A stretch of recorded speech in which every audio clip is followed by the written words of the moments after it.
रहमान रहीम। अस्सलाम वालेकुम दोस्तों, क्या हाल है? ठीक है, आप खैरियत से? आज कुछ हम वोकैबुलरी देखेंगे पर्सनैलिटी के हवाले से, शख्सियत के हवाले से। ठीक है। शरीफ आदमी को हम कहते हैं जी इंग्लिश में जेंटलमैन। सही को कहेंगे जनरस। खुद पसंद को कहेंगे इगोस्टिक। ठीक है। जज्बाती को कहेंगे इमोशनल। मुलज़म को कहेंगे एक्यूज्ड। पुरएतमाद को कहेंगे कॉन्फिडेंट। मुतैद को कहेंगे केयरफुल। ये डिफरेंट टाइप की पर्सनैलिटीज़ हैं जो लोगों की होती हैं। लापरवाह को कहेंगे केयरलेस। मेहनती डिलीजेंट। अहल को एलिजिबल।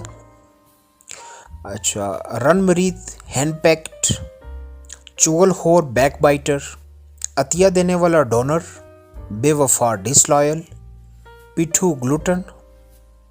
खौफज़दा अफ्रेड। आदि एडिक्टेड। बलकर